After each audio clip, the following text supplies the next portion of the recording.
Right then, I think we're good to go. You ready, Nils? Yeah, I'm ready. Awesome. Right then, guys. So good afternoon, good morning, good evening, whichever works best for you. Welcome to this ChatTalent webinar, which is the second in a series that we're doing with the guys and girls from Appical. For those that don't know me, I'm Alan Walker. I'm the editor of ChatTalent, and I also consult with businesses on HR technology and consult with HR technology providers on what they should and shouldn't be selling. So our speaker for today is Nils from Appical. I'm going to try his surname, Nils Eberlijn. Yeah. It's Norwegian.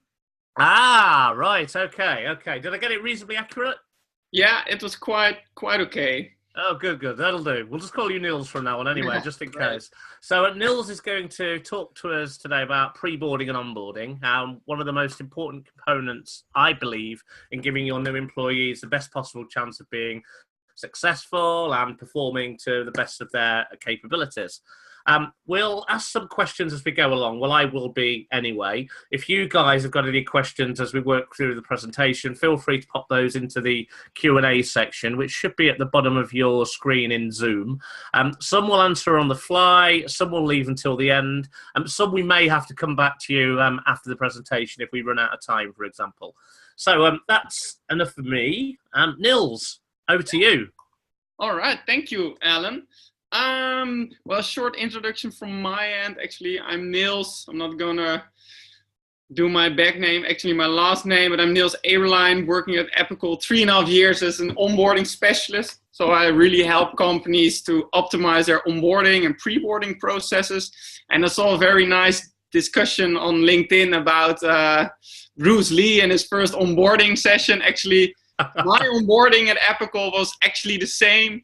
I just walked through the door on my first day, and then at 12 o'clock, the whole team said, yeah, we're going to Paris for the HR Tech, but you're not invited. So I was stuck there with another intern, and I was not able to party with the whole crew. So at that time, I was like, okay, this is quite disengaging, but hey, let's stick to the company and see what can happen in 3.5 years later. I'm still responsible for the bigger clients at Appical, and I'm really enthusiastic about onboarding in a way. So I prepared a nice presentation and then we walked through it. I'm gonna actually help you explain what the topic is, onboarding, preboarding. I'm gonna also give you tips that you can use in practice right away to structure the onboarding process and really get that feeling of the new hires having a better welcome actually at the company. And afterwards we can have a Q&A. So let me share my screen. It's somewhere in the top corner. Yeah, it's already there. Okay, cool. Yep. All right. So hey, this is me, but you already can see me. After this, we're gonna also have a very cool, actually, sessions about offboarding, but that's later the year. It's also a very hot topic nowadays at HR departments. But today we're gonna stick just with the people that are walking through the door for the first time. So what I already said, what is pre and onboarding? What are the advantages for the employee, but also the employer? Onboarding from different types of employee. We really see there's a different type for maybe blue collar, white collar. So I'm going to teach you also how you can improve those two programs for those two specific employees, and tips how to start right away.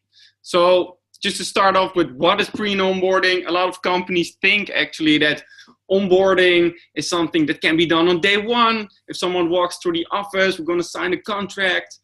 Then in just 1 hour, 2 hours, we're going to give you a lot of presentations about the company, what you're going to do actually. And then later that day, we're going to have team drinks with the other new joiners. That's basically how a lot of companies do it. At Appical, and from my end, we say, okay, that's a little bit rushed. You're new, you're eager, it's quite nervous period. Why aren't you doing this all at once? So what are we doing? And maybe good to help you. There's also another phase called preboarding. It's actually the moment when you sign the contract to your first day, but you can also do a lot of things with the new hires. So just to make sure that period as well is also very important for the new hire. New hires are looking for information, are looking the web, are maybe looking for some interaction with their manager, and that maybe the preboarding phase is maybe important or more important than the onboarding phase as well. So what is pre and onboarding? Just exact It's the phase when someone signs the contract till the day that he's fully productive. Sometimes it can be 90 days. It can take a whole year. Maybe for other jobs, it can be like 2 weeks. But there is a specific time if someone walks through the door that he's really eager to start. That moment is really important, and you want to capture that wow moment as long as possible, actually. So to give you more insight why pre and onboarding is so important, actually, from an employer perspective or employee perspective, you can get faster and more valuable connections with the new hire. You can reduce the time to productivity, and what you're aiming for is actually to create long-lasting ambassadors. So just to make an example here, when we are talking about pre and onboarding, I have some very cool questions how to measure that, but we're going to stick to that later. Is actually from the time that someone walks through the door, it's a little bit of a black hole for new hires. So what you're trying to do is that you make some structure for the new hire. Most of the times there's a lot of there's a notice period of a month and people are looking for information. So it's really important from employer a view actually that you help that new hire in a way. You're going to give him information about the company. We have actually 2 things of onboarding. We have company onboarding and we have functional onboarding. And we always say to actually, when I help a company, just start with company onboarding. If someone just signed a contract, is really eager to learn about the company, so basically start with general information about the culture, about the values, about other things that he can learn from a company perspective. And then the closer he gets to his first day, the more functional the information should get, actually. So these 7 questions, that you can already do that tomorrow to actually have a check if your own onboarding process is quite okay. So this will really help you in the upcoming days to evaluate your current onboarding process. You can ask these questions to colleagues, to new joiners, to find out actually if you're doing the right thing at the moment. And then later this webinar, we're going to talk about improvement. So actually, you can ask yourself, when do you start your onboarding? Is it day 1? Is it maybe already when you signed the contract? And what kind of information do you make available for the new hire? Sometimes it's really functional information, and then the new hire is really looking for more the company information. Are there formalities that you need to do? Do you do that on day 1, or can you maybe improve something before day 1? And is there maybe some technology involved? A lot of onboarding programs nowadays is really sending information to the new hire without the interaction. The new hire is so eager to tell them about your company, why they signed actually the contract with you. They're so happy that they joined you. And that's something from an employer perspective is actually a little bit undervalued. The feedback from new hires is so important in the pre and onboarding phase. This is definitely something that I would suggest, that you would do some kind of surveys from recent new hires, just to start off with, actually. So that's basically it. And there's a question, actually, I can see. We're going to talk that later off. And ask also new hires, how was your first day? Sometimes there's like a feedback moment with the manager after like 3 months, maybe 2 months. But actually, there are some research showing that in the first 45 days, new employees decide if they're going to stay at the company or not. So if you have that feedback moment after 2 months, after 3 months, then the holy 90 days is actually at a lot of companies a special moment. But maybe you should do that 90 days instead, or maybe do it at 30 days instead of 90 days, just to help the new hire with actually maybe the feedback that they're having. So those are a lot of questions that you can do already with your onboarding. What we are seeing when we talk about onboarding programs, and definitely with different type of employees, actually, you see that an onboarding timeline is also very helpful for maybe blue collar and white collar. So what the typical difference is in blue collar, white collar, they don't have maybe a university degree. So a lot of companies say, oh, you're going to work in a factory, you're going to work in stores, you're going to learn it all the way, or when you're there. That's a little bit of a harsh saying that someone is going to learn it on the job. You can definitely help those people as well. So what we will see in an onboarding timeline, maybe it's not 2 months or maybe it's not 1 month, but they're still looking for some information that they can use in day-to-day practice. So therefore we designed, and always what we do is actually design an onboarding timeline. On that timeline, you're going to define what does a new hire need to do before he is successful. In that way, you really structure the whole process from an onboarding perspective. And also the new hire that is just walking through the door or signed the offer knows already what he can do, what he can expect in the first 90 days, what he needs to do, what he can expect from you as an employer, and also what he needs to do to be successful at the company. That gives some maybe a sort of rest for the new hire in the upcoming period. That is already quite hectic. So what I already said, what is very important in there, just start small. Start with company onboarding. Help the new hire with mission, vision, values. And then the closer you get to your first day, the more functional it gets. And when we talk about different type of onboarding programs for maybe blue collar, white collar, the blue collar onboarding program is a little bit more functional. So you can help the new hire that's going to work maybe in a factory, in a store, with day-to-day examples, how to act in safety situation, what can you do already upfront, learn away. So really taking care that he already is up to speed, really take him by the hand and help him the upcoming period. With white collar people, you want to make sure that they are maybe having a lot of interaction in the onboarding program. So really let them think about the corporate strategy. Let them help actually think of as of a new CEO, maybe ask the CEO a question. Really gonna define more and think about him as a new joiner that's already there. It's basically very important as well. And think that white collar people are most of the time a little bit more self-starter than blue collar. So that's very important as well, that you keep in mind that onboarding programs should be interactive, but also helping a new hire is really important as well. So that's basically for the onboarding timeline.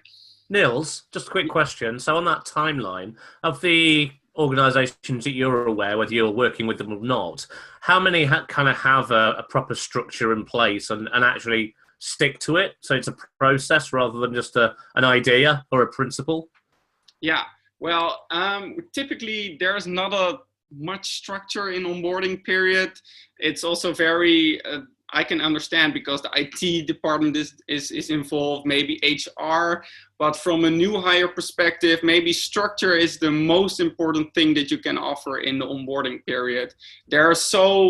People are nervous, they're eager to learn, there's not so much information, they're gonna Google some information, maybe that's not the correct information, then on day one, they're overwhelmed with paperwork, information, the first week. So really structure the whole process is also beneficial for actually as an employer. You can already say, hey, I want you to sign a contract a week before you're going to start. Maybe you can say hello on day one at the HR department.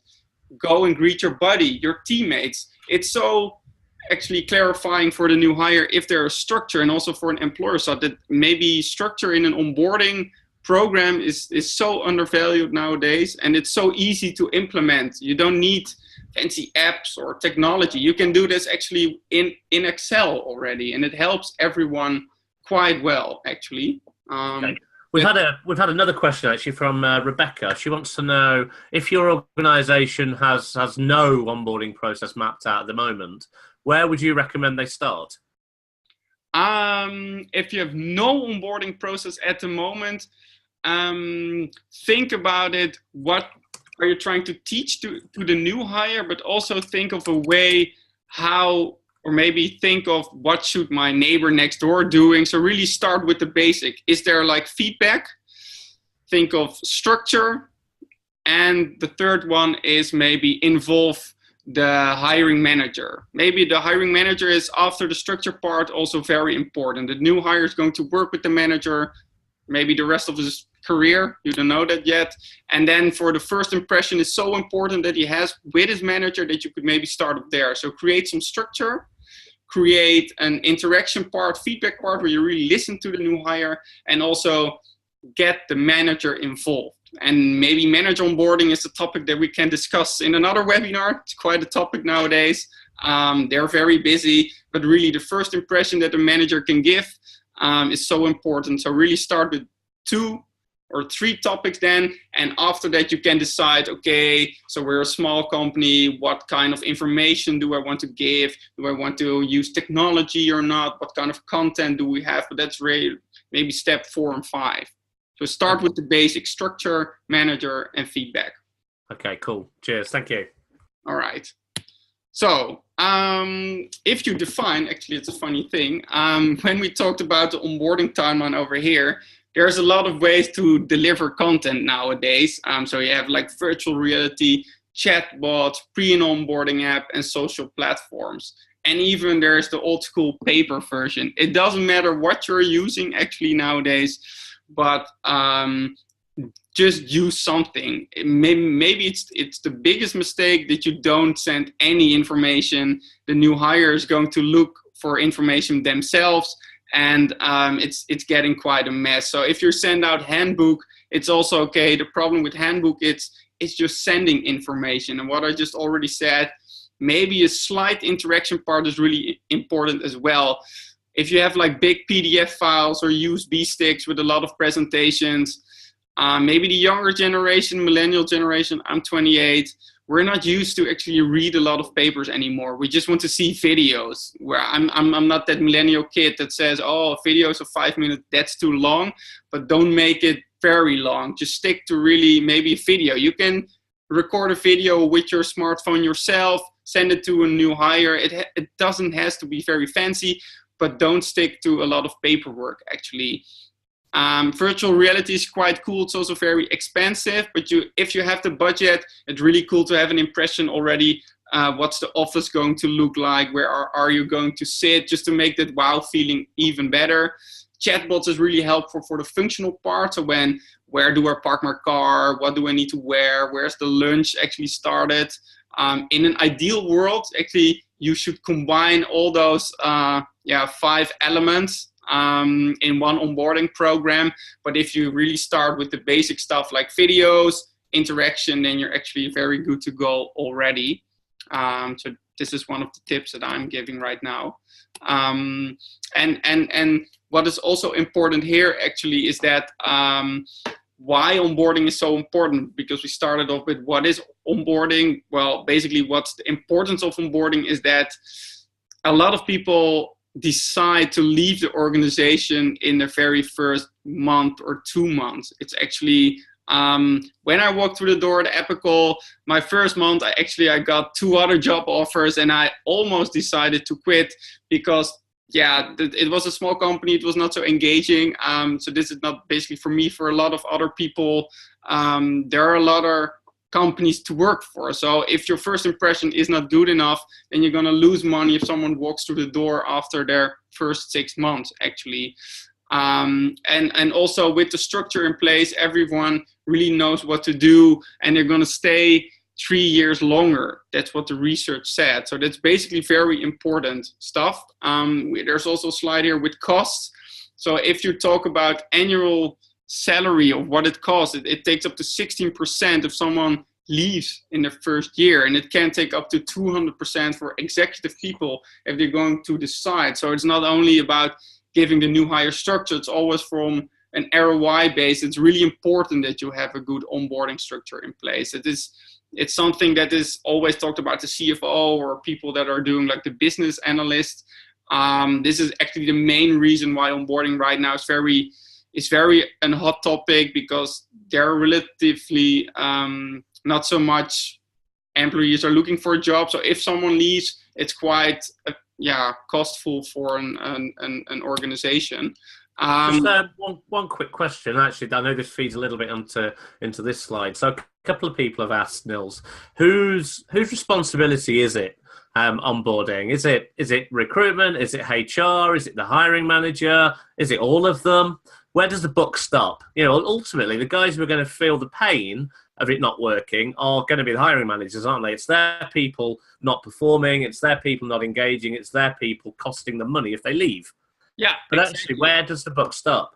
I would say that it will start at recruitment. Because they're already talking to the guy. There's also a phase, it's called pre-hiring, that was in the previously webinar. It's more of the employer branding side. You can actually learn that new hire already, what's the culture, what is the values at the company. So recruitment is quite important over there. And I would still also the hiring manager, of course, they will have a problem if someone is leaving, but they can also actually turn that negative energy. They can do so much in that first month, in that pre-boarding phase. Just send a text message from a hiring manager perspective. Hey, how are you doing? Are you excited to start? That just, I don't know, 1 minute text message can mean so much to someone. And that it doesn't matter if you have a structure or not, but that's basically the first impression that someone has. So it starts off with recruitment. You can do a lot of pre-boarding there, help the new hire get his stuff, already tell him where to park his car, so really on the functional side.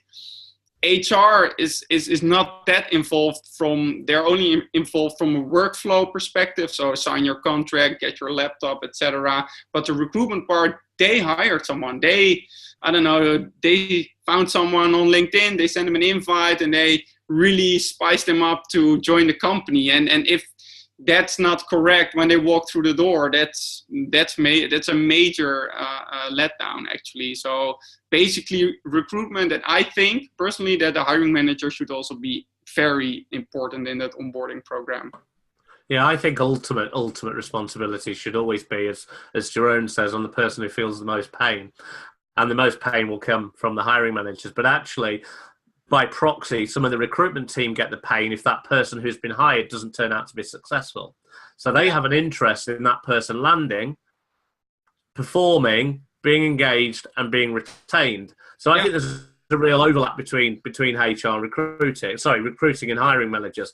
HR often sits above recruiting anyway, so they've got a piece in it. I think it's a real team effort, but as ever, you need absolute accountability, don't you, for something? So I think that sits with the hiring manager in my mind. And your example there of hiring managers is doing something really basic, like sending a text or a 2-minute video welcoming somebody. It's not a big piece of work, is it? It's not complicated. It's not difficult. It's just that a lot of hiring managers don't think about doing it. They don't know. They've not been told before that it's a good thing to do. Exactly. So they need to be coached and developed and led themselves, don't they? Yeah. And I can understand if you're a hiring manager that you're really busy. But come on, a 2-minute text message with maybe a selfie or something, it can mean so much. And especially when you have companies, when your manager is not even in the same country and you're going to start somewhere, I don't know, here in the Netherlands, your manager's in the UK. That is also very harsh if you don't hear anything. And then your first email is, okay, we're having a team meeting. Oh yeah, it's going to be exciting. yeah, looking forward. So, and that's actually a very good example here from Google. They really encourage their managers to think about their new employees. So they're encouraging to send them text message. And of course, not every manager will do it, but if you can really make it a topic for the managers and just repeat it every quarter or something, then one day every manager is thinking, oh, I get a new employee next month, just send them a text message. For most of the time, they also hired him. You know, they had maybe a very short call, they had a video call. So if you have a video call, then you can also send a text message. That's basically it. Cool. So here are some tips just to get started already. Engage a lot of new hires actually by pre-boarding. So a lot of companies say, hey, onboarding is from day one. Think about the pre-boarding phase. What simple things can you already do besides the text message to really engage a new hire? Send them some information. The new hire is looking for information. Get them some structure in place. We have actually a very cool company, Rituals, that gives presents on the first day. It's depending on what kind of hire you have, because this morning I was at an offshore company. They said, ooh, presents, no, just maybe give them a cup of coffee, but really make their first day very special. And then afterwards, define milestones. So after 30 days, we have a feedback moment, 60, 90 days. What do you want to achieve? Really helping that new hire there. And that's also with the feedback part and relevant content. Some companies are really good to provide content. But if you're going to start in the UK, let's say, and you get general content about what we're doing worldwide, and you think, okay, I'm just a number. So maybe you can specify some of the content that you want to give to the new hire based on his location, on his department or something. That really helps also the relevant for the content. And then from our part, embrace technology a bit more. So maybe think of a new hire platform, but that doesn't, if you're not there yet, just start off with the basics that I already said. And then if you want to have a checklist, I can share that with you. Analyze actually your current situation. Identify your stakeholders in the whole process. So recruitment, hiring manager, maybe HR. A lot of companies actually designing onboarding programs think about what can we actually make process better, but they don't think as a new hire, they think as the organization. And well, with onboarding, there's also the new hire. So also think when you're designing an onboarding program, think a little bit like a new hire. So they're nervous, they're eager to start, they want information, and start off with maybe a generic program if you have nothing in place, and then gonna specify on location, blue collar, white collar. But also the last one, and I cannot say that enough, feedback is very important in someone's onboarding. Since it's an continuing process, you cannot say this year, well, we designed an onboarding program and it's going to stick for the next 10 years. With the feedback of the new hire, you can improve small things, and that really actually can help the whole onboarding flow the upcoming year. So an ongoing process over there. And then the last thing I want to know, if you're going to design something, think in the pre-hire phase, what can recruitment do? Pre-boarding and orientation, so pre-boarding phase before day one. Can maybe HR, the hiring manager, do something in that phase? What are our processes that are not good enough? Or how can a new hire help us improve the processes? And then in the onboarding part, what can we do, or what can a new hire do to be successful at our company? Define those goals. And then you're actually quite in a good way to start with a very cool onboarding program. Yeah, and these are also phases in here. So, are there questions? Oh. We've got loads of questions, Nils. They're flooding in, so I'm going to work through these slowly. And I must say, guys, of all of the webinars we've done recently, I think this has been the most interactive. We've got loads of questions, and I don't know whether you're monitoring the chat as well, Nils, but we've got a whole debate going on there about ownership of the onboarding and pre-boarding process. It's really cool stuff, actually. So I'd love to pick up after this call with a few of you guys, so we could perhaps carry that conversation on in some way, shape, or form. So I'm going to work through these questions in no particular order. We've got a good 15 minutes or so, so hopefully we can tackle all these. Where do you feel? We talked earlier about ownership. So we talked about recruitment, we talked about HR, we talked about the hiring manager. Christina wants to know, what, in your opinion, where do learning and development and training factor into the onboarding process? That should be involved in the more learning part of an onboarding. We see learning and development is always a part of designing a program, because they're very important. What they can actually define what should a new hire learn before he can enter his building, or what is an ideal path for the new hire actually. So they're involved in a more functional part to get that new hire up to speed. So in blue collar, white collar, and blue collar, they're gonna give maybe some small micro learnings about strategy, being part of the organization. So really think of their part of how can someone be part of the organization, and then maybe learn about, okay, so if he's walking through the door, what kind of things that maybe are done in the first month can we already do there? Maybe some trainings, maybe define the program, but really helping them from a learning and development perspective. So already think of e-learnings. A lot of companies do e-learnings after 2 weeks. Maybe we can do something with the e-learnings up front, actually. So think of those kind of topics. We could start that conversation earlier, basically, and start giving them that content earlier. Okay. Yeah. Tasha's asked, so if for whatever reason, whether it's a cultural thing or hiring managers being too busy or process, etc., there's a lack of involvement from a hiring manager, for example. They don't want to participate, they can't participate, whatever excuses there are there. But if it's just not going to happen in your organization in terms of getting hiring managers involved, are there any other ways of mitigating risks from the lack of that kind of pre-boarding interaction? We work also with a buddy system. If the manager is really busy, there must be a team member involved. You can actually, maybe in the ideal world, you should involve not only the hiring manager, but also an existing colleague already there that can help him send that text message that if an hiring manager is too busy. But basically someone there, just make sure that there is someone thinking of that new hire in that pre-boarding phase.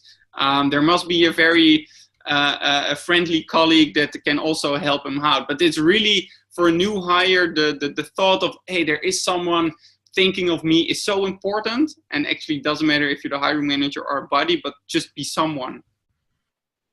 And okay, so Jerome's asked here a really good question. So we talked earlier about looking at onboarding as being effective. How do you actually define whether or not it's been effective, and how can you monitor it?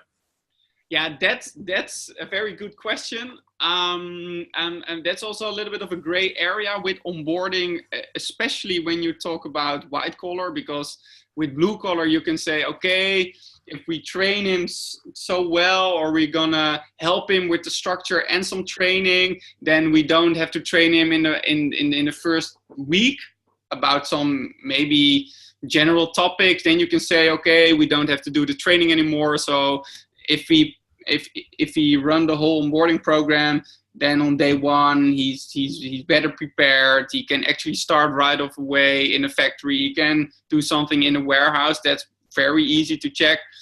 From a white collar perspective, we always say, okay, because we did it at Philips actually, and this is the only thing I'm going to talk about Appical. They had like an HR shared service center, and they got actually a lot of the same questions over and over again about salary, how to do the hours, actually where to park my car. And what they did was actually they put everything in an onboarding program. So all the functional questions, they helped them out with logins, password, what kind of programs did Philips use. And then actually the questions from the HR shared service and the dropped by 25%. That's really measurable. On the other end, the other thing, onboarding is still a gray area to measure your ROI, or when is someone successful. Yeah, when he's walking through the door with no questions, I don't think that's a very good one actually. So it's a very good question. I don't think that I can have the right answer, but I say always, if you can have someone give the feeling to the new hire that he's courage enough to walk through the door without questions, then you're good to go. And I guess you can take a bit of a pulse or a temperature check, can't you? If you look at your existing organisation, how long does it take a new employee to get up to a level of performance that you look on as satisfactory? How long are your employees retained in the business? What's employee engagement like at the moment for new starters? And if you take those as your baseline, and then implement your new onboarding processes, and then start to do it again in the future, is there a delta? Is there a change? Have things moved on? If things haven't moved on, then you could say your new onboarding process probably isn't all that better than your old one. But reality, you should see that those things have improved. People are getting to a level of performance quicker. People are staying longer. They're potentially performing even higher on average than they used to. Because you've got to look at those proper things, haven't you, for ROI? We talk about the cost of getting it wrong, but you've got to talk about the proper hard data around getting it right. Some of it can be mitigating the cost of getting it wrong. That can be part of your success in terms of those financial costs. But also you should start to see performance benefits, engagement benefits, retention benefits. But you've got to do your baseline assessment first to work out whether you are seeing those step changes over a number of months, years, however long you want to measure that for. Yeah, we actually wrote a very nice white paper. If someone is interested, you can download it on our website. It's called the ROI of Onboarding, and it's definitely talking about those kind of things. It's not talking about money, but really if you want to define and measure it, those three elements, you can do that. So that's basically a very good one, Alan. Good. Excellent. So next then, Bianca has asked a question specifically for you, Nils. You mentioned involvement of the hiring manager. How effective, we're talking about hiring managers a lot here. Let's get it in the neck for hiring managers, given we're mostly HR recruitment people here. Let's pick on them. If you've got a hiring manager who's managing a high volume of starters, so maybe they're looking after a call center or a factory or something like that, where there's a constant churn of candidates. You're always hiring people. how, potentially having different schedules, how can you maintain that wow factor without the hiring manager necessarily being in front of all of them? I think that if you maybe send a postcard, maybe that's too important, but send an email. Be there on the day one, actually. So if the hiring manager has a lot of volume, there's always one moment, and because I'm personally, I have a hard time if someone say I'm too busy to send a text message. I don't know, you're not answering like 1,000 people on one day, then it's quite hard. But really think of a moment where you just say hello, send him a text message, or in an ideal, what if it's not, get someone in place that do it for you. Maybe you're a buddy, maybe an assistant manager can help you out. But really think of if you're walking through a door and no one is saying hello, of the person that you're going to work with is not there, or you haven't heard of him, it's so harsh, actually. You have like automatic, maybe like text messages that you can send. There are a lot of ways actually nowadays to interact, and it's not maybe about the text message, but it's about the interaction that you as a hiring manager are doing with the new hire. So if it's not in the pre-boarding phase, just gonna have a cup of coffee with him in the first week. You're maybe planning to do that, but even that hiring manager are forgetting it nowadays a lot of times. So with high volume, automate a few things. You can send maybe automatic emails, but just make sure that you do something. Exactly. And I think somebody's just made a good comment here. They used to work for a company with a high volume, but they had some recorded videos that they would send out from the department head that kind of welcomed them to it. Yeah. The person watching it probably knew it wasn't specifically built for them, but to the same extent, it was still more personal than just some boring text or a random email that was sent out. It had that video element, that human element there, and the person was talking warmly and very appreciatively of them. So that can work well. And I've seen a similar thing where a chief exec actually did record. They're only weren't a massive company, 1,000 people, but they actually did record a welcome video for every single new hire that came through. But it was 30 seconds long, and it was mostly scripted. Yeah. But the beauty was, at the beginning, they went, "Hi, Alan, welcome to the company. It's really great to have you here." Exactly. 20 seconds max, and that was it. But it was 20 seconds. They hired 200 people a year. That wasn't even one a day. You know what I mean? And it's half a minute at a time. And people loved it. Absolutely lapped it up because it just worked for them. It was personal. It felt like people cared. Yeah, exactly. Exactly. So, Nils, who's doing this stuff really well then, Sean would like to ask? Well, I read some very nice articles about Google. Actually, they encourage the hiring managers quite good. They actually, I don't know if they pay them extra money, but that never should be like the thing that one is going through. Rituals here, that's a very big retail chain. They do a lot of with presents. So when you sign the contract, you get a present. That's one of the values, gift. They're going to sell a lot of perfume and stuff, so that's basically why they can do a lot of presents. But it really helps in the whole employee journey. If there's a special moment and you get like a very small present, thinking of, hey, very cool, it's your first day, or hey, you signed your contract. So this is basically it, really helping that new hire understand the values that you have as a company and also act on those values. That's basically very good. I saw also one that is that's more international, actually. That is ASML. It's a very big tech company, but they do a lot of things with that pre-recorded video. So when someone joined the company, they get an email. Actually, sometimes they get an email with the video. Otherwise, they get an email from the buddy. We have also a very cool like e-commerce company here, and what they do in the onboarding program is they ask to take a selfie, and when on the induction day, they print out all the selfies, and every new joiner is walking through a wall with a lot of selfies from other new joiners. So they're very feel as a community, and you get very strange selfies, actually. But it's really funny to do something with that. And they are allowed to ask the CEO, and they hire 100 people a month. So that's a lot of people, actually. They can ask one question to the CEO. Nice. And it can be anything, and then the CEO will pick out 3 or 4 questions during the induction day. But that feeling of I can improve something in the organization, I am heard. That's really important. Absolutely, absolutely. I think There's one more question here. So somebody's actually more of a statement, but I think we want your opinion back. So there's some research that suggests assigning a new hire a project to help them apply the information they've learned during the onboarding process can be beneficial and can actually help the hiring manager identify some areas for improvement, development, etc., not just in their business, but also with the individual, I'm assuming. What's your opinion on that? Yeah, actually, it's always good to have a recently new hire think of onboarding process. If the hiring manager is too busy, then maybe you can make that recently new hire also a buddy. So not maybe a project. So thinking of feedback, always ask that new hire about feedback.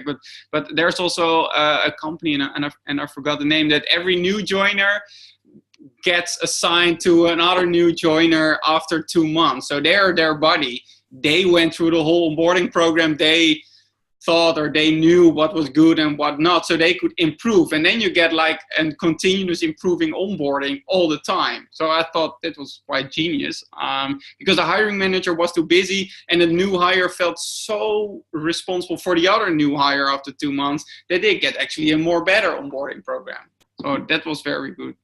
Excellent. So one last one then before we finish. Ione has asked whether we have any return on investment stats on the value of doing a survey about the onboarding process. Is it worth doing, or would you recommend fostering a very open and safe culture from day one where new team members can share their thoughts as they go?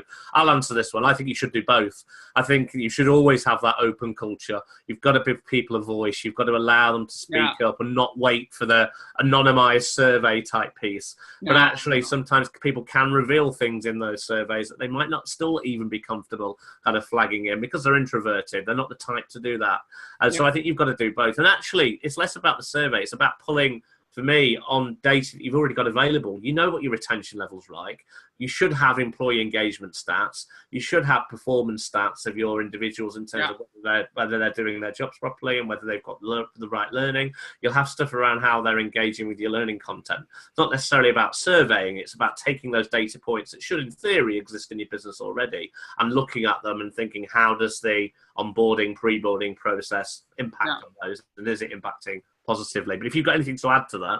Yeah, and it's not about the survey. It's also a little bit about the interaction that you're giving to the new hire, you know, giving a little bit the feeling that he can improve already things. That's really what, if you're new at a company, you want to help. That's basically it. And if you do that in a survey or with real questions or open feedback, it doesn't matter. It's a way to make sure that the new hire feels very welcome and already can start off, even in pre-boarding phase. So, yeah. Excellent. Well, on that note, Hannah's just popped one question in. All she's saying, Nils, and well done, my friend. Really great webinar today. Thank you very much for sharing your knowledge and experience, and you provided plenty of food for thought. So I think on that note, I'm going to say goodbye. Thank you very much for your time, Nils. It's been really appreciated. Thank you to everybody who's attended the webinar. As always, we'll get the recording sent out. We'll send out any other goodies that Nils has put together for us in terms of white papers or research, just any other information we think could be useful. And we'll look forward to you joining us on the, I can't remember the date. It's September sometime. The next one, but you're all signed up for anyway, so you'll get reminders. And you'll see plenty of me putting out silly posts on LinkedIn about them anyway. And we're looking forward to seeing you at the next event. Cheers, guys. Bye. Bye-bye.